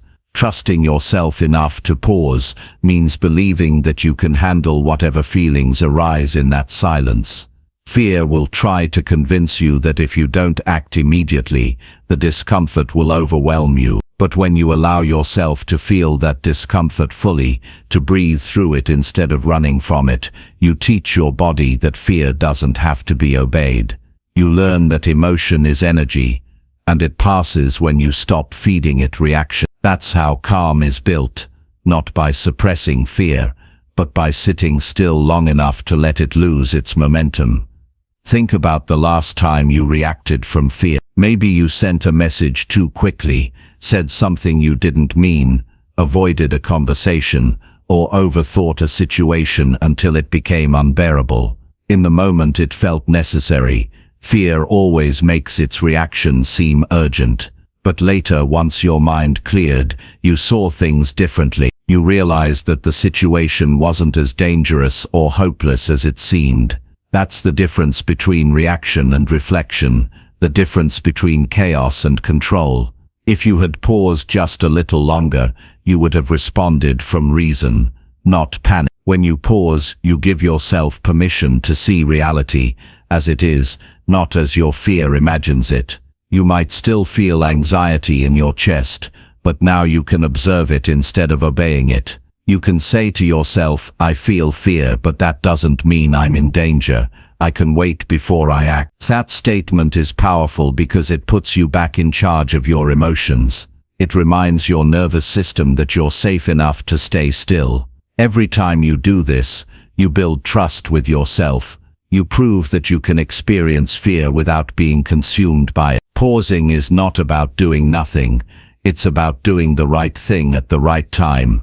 It's about responding with awareness instead of reacting with instinct. It's the space that allows you to think, to breathe, to choose differently. Fear acts fast, but truth unfolds slowly. When you slow down, you give truth a chance to catch up. You may not realize it, but your nervous system reacts to threat before your mind even interprets it. That's why your heart can start racing before you've even identified what's wrong. When you practice pausing, you're retraining your nervous system. You're teaching it that not every discomfort means danger. You're showing it that a calm response can be safe too. Over time, this rewires your automatic reactions. What once triggered panic begins to trigger patience. Trusting yourself to pause takes practice. Start with small situations, the ones that usually make you tense or impatient. Maybe someone cuts you off in traffic, or you receive a text that feels dismissive. Notice the first wave of emotion. Instead of reacting, breathe. Count slowly. Remind yourself that not everything requires an instant answer. Ask, what's the most peaceful response I can choose right now? You don't have to get it perfect. You just have to interrupt the old pattern. That interruption is where transformation begins. When you pause, you create room for wisdom. Fear clouds your mind with stories about what could go wrong. But wisdom sees things as they are. The pause clears that fog. It allows understanding to enter. Sometimes, after pausing, you'll realize that you misread the situation entirely. The person wasn't angry, they were tired. The message wasn't rejection, it was short. The problem wasn't as urgent as your body believed. How many arguments, mistakes, and sleepless nights could be avoided by giving yourself that small space before reacting? But here's what makes the pause difficult. You must be willing to trust yourself even when you don't have all the answers. The anxious mind craves certainty. It wants to act quickly to restore control. But real control comes from patience, not panic. You must remind yourself, I can sit in uncertainty and still be okay. That's one of the most powerful beliefs you can develop. It tells your brain that you are no longer ruled by fear's timeline. You move on your own terms now. Pausing also protects your relationship. Fear-driven reactions often come out as defensiveness, anger, or withdrawal. You say things that come from pain, not truth. But when you pause, you create space for empathy. You give others the benefit of the doubt. You listen before responding. You hear what's being said instead of what you're afraid of hearing. That's how understanding deepens, through patience, not speed. Every time you pause before reacting, fearfully, you rewrite your emotional habits. You're teaching your mind that you can survive without reacting. You're showing yourself that fear can visit, but doesn't have to take control. This builds self-trust, and self-trust is the foundation of peace. When you know you can rely on yourself to stay grounded, anxiety loses its urgency. The pause becomes your safe space, a place where calm gathers before you step forward again. You can also use the pause as a tool for clarity. When you feel overwhelmed, step back for a moment. Don't rush to fix everything. Sit quietly, breathe, and ask, what's really happening here? Sometimes beneath fear, there's sadness. Beneath anger, there's hurt. Beneath anxiety, there's a longing for safety or certainty. When you pause long enough, you can see what's truly driving your emotions. You stop reacting to the surface and start healing the root. It's important to understand that pausing doesn't mean suppressing emotion. You're not denying what you feel. You're holding space for it. You're saying, I can feel this fully without letting it define me. That's real strength. Most people believe strength means acting immediately. But true strength is the ability to stay present in discomfort without losing balance. When you first start practicing the pause, it might feel unnatural. Fear will whisper, you're wasting time, you need to act now. But keep breathing, keep trusting. The discomfort of waiting is temporary. What comes after it is peace that lasts. The more you practice, the easier it becomes. One day you'll notice that your reactions are slower, your thoughts clearer, your emotions steadier. That's how self-trust grows. Quietly, one pause at a time. Trusting yourself enough to pause also means forgiving yourself when you don't. There will be moments when fear still gets ahead of you. When you react quickly and wish you hadn't. That's part of the process. Awareness doesn't erase old habits overnight. When that happens, reflect without shame. Ask, what was I afraid of in that moment? Understanding that fear gives you insight for next time. Growth doesn't happen in perfection. It happens in reflection. Eventually you'll come to see that the pause isn't an interruption of your life. It's an enhancement of it. It brings quality to your thoughts, patience to your words, and grace to your choice. It teaches you that not every emotion deserves a reaction, and not every reaction deserves your energy. You begin to conserve your peace instead of spending it on fear. You move through life slower but surer, calmer but stronger. The pause is where maturity lives. It's where wisdom breathes. It's where peace begins to replace panic. It's in that space that you remember who you are beyond your fear.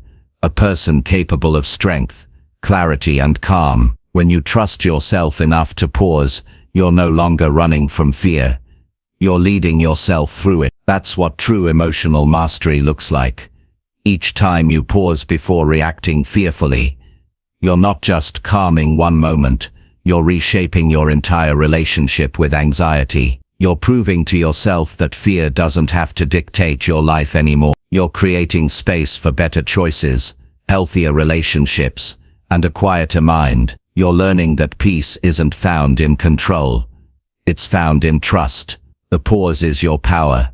It's small, silent, and often invisible to the world, but it's the difference between chaos and clarity. The more you use it, the stronger it becomes. Fear may still visit, but now you know you don't have to answer right away. You can breathe, wait, and choose, and in that simple act, you transform fear into wisdom, reaction into response, anxiety into calm. That's how you begin to live with peace that lasts.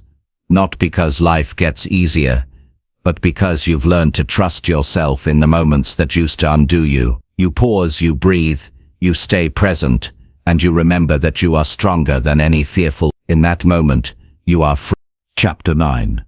Build emotional strength by facing what you avoid. Every anxious mind has one common habit. It avoids discomfort, confrontation, uncertainty, risk, and even success. It avoids anything that feels like it could bring emotional pain. But what most people never realize is that avoidance is the silent fuel that keeps anxiety alive. The things you run from don't disappear, they wait. They sit quietly in the corners of your mind, growing stronger every time you turn away. The more you avoid what scares you, the smaller your world becomes. True emotional strength doesn't come from avoiding fear, it comes from facing it. Avoidance feels safe in the moment. When you push away what you don't want to feel, you get temporary relief. The thought passes, the tension drops, the heart slows. For a few minutes you feel like you're in control. But the price of that momentary relief is long-term anxiety. Because when you avoid something, you teach your brain that the avoided thing is dangerous. You reinforce the idea that you can't handle it. Over time, that message becomes automatic. You stop trusting yourself to face life directly, and every challenge begins to look like a threat. Facing what you avoid isn't about forcing yourself into pain, it's about reclaiming your confidence. It's about showing your mind that fear doesn't define your limits. Every time you face something uncomfortable, you prove to yourself that you're capable. You expand your tolerance for uncertainty. You build emotional muscle. Strength isn't about feeling no fear. It's about walking forward even when fear is present. Think about the things you avoid. Maybe it's a difficult conversation you've been postponing. Maybe it's opening your bills, checking your messages, or making a decision you've delayed for months. Maybe it's looking at yourself honestly in the mirror and admitting what's not working in your life. Avoidance comes in many forms: procrastination, distraction, overthinking, denial, even pretending to be fine when you're not. Every form of avoidance says the same thing: I don't trust myself to handle this. But you can learn to. Emotional strength begins when you turn toward what you fear, instead of away from it. Start small. You don't have to face everything at once. Pick one thing you've been avoiding and make a plan to meet it. If you've been avoiding a difficult talk, write down what you want to say. If you've been avoiding a task, break it into the smallest possible steps and start with one. The goal is not perfection, it's momentum. Each step toward what you fear teaches your brain a new truth. I can do hard things and survive. The first few times you face something uncomfortable, your anxiety will spike. That's normal. Your mind will resist. It will tell you to wait, to prepare more, to think it through again. But courage doesn't wait for comfort. Courage grows through discomfort. The more you stay present with the feeling, the less power it has over you. What you face consistently becomes familiar, and what's familiar becomes manageable. That's how fear loses its edge, through exposure, not escape. Avoidance creates a life filled with unfinished moments. You might think you're protecting yourself, but you're really building invisible walls that keep you stuck. When you face what you've been avoiding, those walls begin to fall. You start to feel lighter, clearer, more alive. You stop carrying the weight of what if, and start discovering the power of what now. The act of facing what you fear doesn't just reduce anxiety, it restores your sense of self. Most people overestimate how painful it will be to face something, and underestimate how strong they'll feel afterward. The mind imagines disaster, but reality is usually gentler. You might stumble, you might feel shaky, but you'll also feel free. Every time you do something you were afraid to do, you build emotional evidence. That evidence becomes confidence. You stop needing reassurance from others because you've proven to yourself, again and again, that you can handle life as it comes. Avoidance keeps you in a cycle of fear and control. You spend so much time trying to manage what you can't feel that you never truly live. Facing what you avoid breaks that cycle. It reminds you that pain and growth often share the same doorway. On the other side of fear is always clarity. On the other side of discomfort is strength. You just have to walk through. Facing what you avoid doesn't mean ignoring your feelings. It means respecting them. It means saying, I can feel fear and still move forward. When you approach fear with curiosity instead of judgment, it begins to shift. You might even start to notice that fear isn't as solid as it seemed. It's often just energy, passing through your body, waiting to be acknowledged. Once you let yourself feel it without running, it begins to fade. Emotional strength isn't built in grand moments, it's built in small, ordinary ones. It's built when you answer the call you've been putting off, when you speak the truth you've been holding back, when you show up even though your mind tells you to stay home. Each time you do, you prove to yourself that fear doesn't have the final say. That's what builds resilience. Not avoiding the storm, but learning to stand in the rain until it passes. Avoidance drains your confidence because it tells your mind that you're powerless. Action restores it because it proves you're capable. You don't need to eliminate fear. You need to act alongside it. The most successful and grounded people in the world feel fear too. They've just learned to move through it. They've stopped treating discomfort as danger and started treating it as direction. The things you avoid often point to the areas where your greatest growth is waiting. Start viewing discomfort as information. If something makes you uneasy, ask yourself why. What belief or memory is being challenged? What outcome are you afraid of? When you look beneath the surface, you'll usually find that avoidance isn't about the situation itself, it's about the story you've attached to it. Maybe you're not avoiding the task, you're avoiding failure. Maybe you're not avoiding the person, you're avoiding rejection. Once you name the real fear, you can begin to heal it. You can ask yourself, is this fear based on fact or assumption? Has avoiding it ever really helped? The answers will guide you back to truth. There's also something deeply healing about choosing to face what you avoid on your own terms. You no longer wait for life to force you into change. You lead yourself into it. That shift from avoidance to action turns fear into fuel. You stop reacting and start deciding. You realize that bravery isn't loud or dramatic. It's quiet and steady. It's the calm voice that says, this matters to me and I'm ready to face it. You'll notice something powerful once you begin this process. The very things that scared you start to feel smaller. The conversation you dreaded becomes easier. The project you delayed starts to flow. The feelings you feared begin to lose intensity. Why? because fear thrives in the unknown. When you face what you avoid, you take away its mystery. You replace imagination with reality, and reality is always more manageable than fear's exaggeration. Facing what you avoid also deepens your relationship with yourself. You stop hiding behind distractions and start meeting yourself honestly. You begin to see your own patterns clearly. The excuses, the hesitations, the ways you try to escape discomfort. That awareness doesn't make you weak, it makes you free. You can't change what you don't see.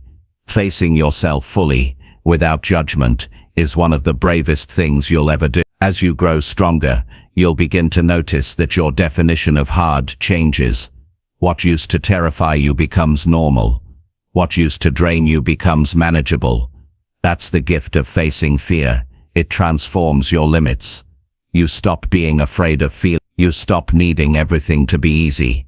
You start trusting your ability to endure. That trust is emotional strength in its purest form. There will be moments when you slip back into avoidance. That's okay. The goal isn't to be fearless, it's to be aware. Every time you catch yourself avoiding, you have a choice: continue the old pattern or create a new one. Even if you take one small step toward the thing you fear, you're breaking the cycle. That's how real change happens, not in a single leap, but in repeated choices to face what you once fled. When you live a life of avoidance, anxiety grows louder, because it's trying to warn you about all the things you've left unresolved. But when you face those things, anxiety quiets down. It no longer needs to shout because you're finally listening. You're meeting life directly, and your mind can relax knowing you're no longer running. At some point you'll realize that everything you were afraid to face was never as painful as the fear of avoiding it. Avoidance keeps you trapped in anticipation. Facing what you fear gives you closure. It gives you confidence. It gives you peace. The energy you once used to avoid life becomes the energy you use to build it. Building emotional strength is not about becoming invincible. It's about becoming honest. It's about showing up fully, even when it's uncomfortable. It's about telling yourself, I can do this, even if I'm afraid. The moment you stop letting fear decide for you, you begin to live from courage. That courage grows each time you face something you once ran from. Life doesn't reward avoidance, it rewards awareness. The people who grow, heal and find peace aren't the ones who never feel fear, they're the ones who stopped letting it control their lives. You can be one of them. Every time you turn toward what you avoid, you reclaim a piece of your freedom. You gather strength, not because the world changed, but because you did. The next time you feel yourself avoiding something, pause, take a breath, ask, what am I afraid will happen if I face this? Then take one small step anyway. Don't wait until you feel ready. Readiness is built through doing. You'll stumble, you'll sweat, you'll doubt, but you'll also grow stronger. The fear will lessen. The avoidance will fade. And one day you'll look back and realize that the things that once ruled your mind no longer control you. That's what emotional strength really is, the quiet confidence that comes from meeting life head-on. You stop running. You stop hiding. You stop living with courage and self-trust. And when you do, the anxious mind that once kept you trapped begins to rest, because now, it knows something it didn't before. You're not running from fear anymore. You're walking through it, one brave step at a time. Chapter 10. Live each moment as proof that you are enough. There comes a time in every person's life when the endless striving, comparing and doubting begins to wear you down. You reach a point where you start to ask yourself, when will it ever feel like enough? Enough effort, enough success, enough growth, enough progress. That question quietly sits inside the anxious mind like a shadow that never fades. It whispers that no matter what you achieve, you're still behind, that you have to do more, be more, prove more. But the truth is that chase never ends, because you're trying to earn something you already have. You are enough.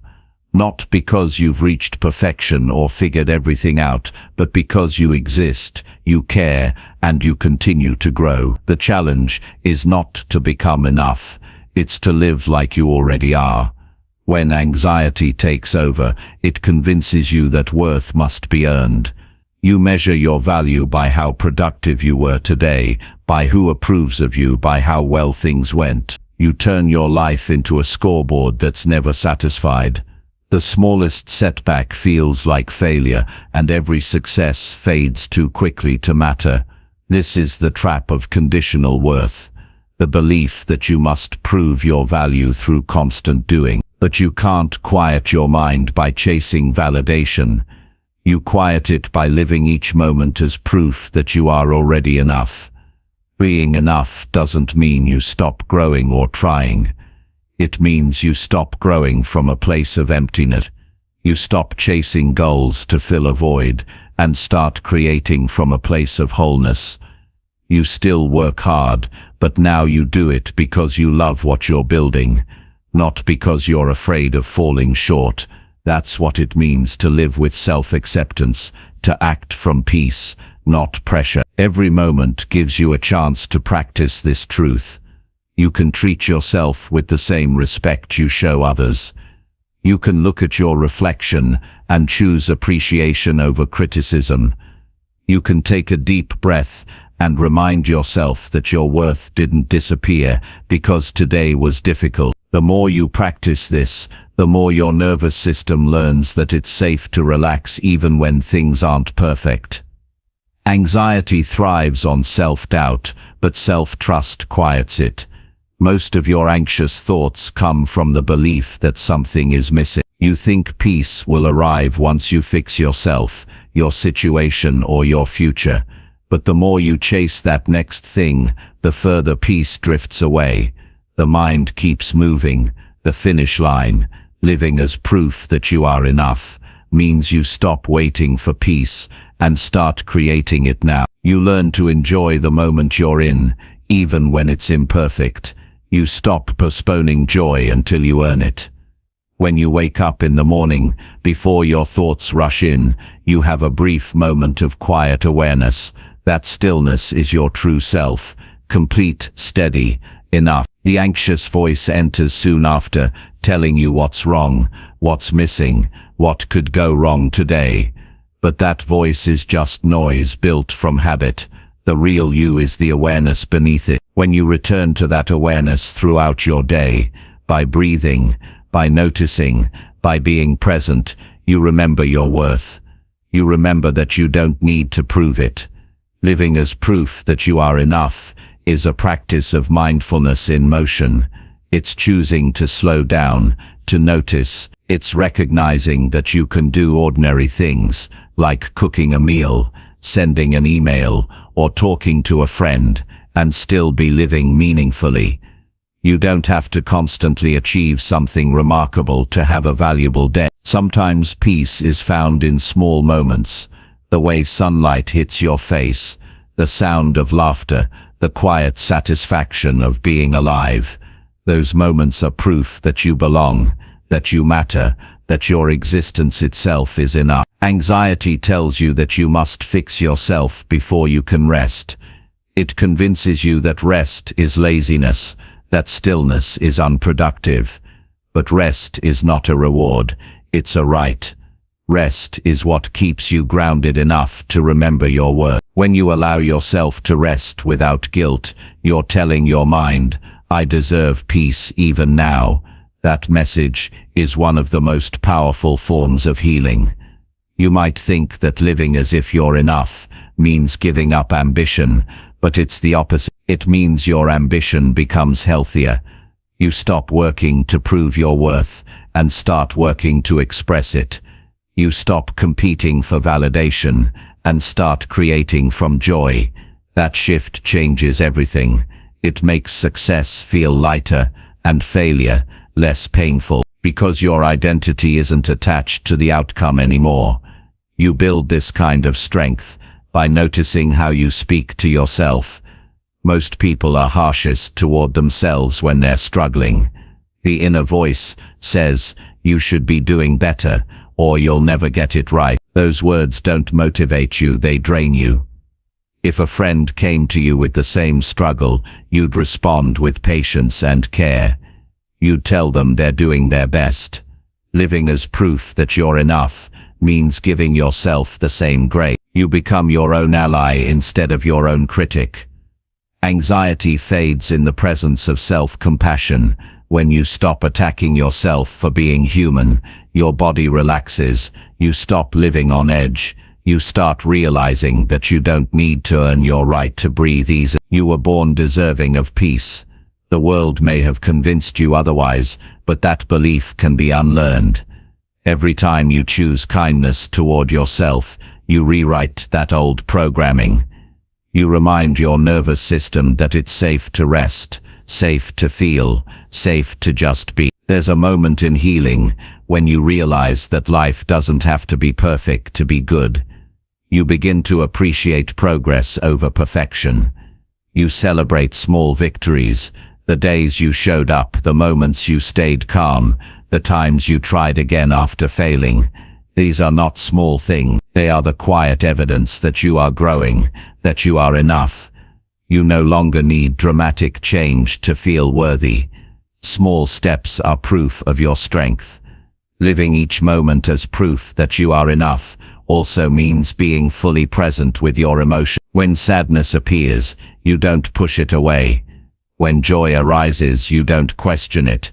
When anxiety comes, you meet it with understanding. You let yourself feel without judgment. This is what emotional maturity looks like, not controlling feelings, but accepting them. Every emotion you experience is part of being human, and that humanity is what makes you whole. You can practice this even during difficult days.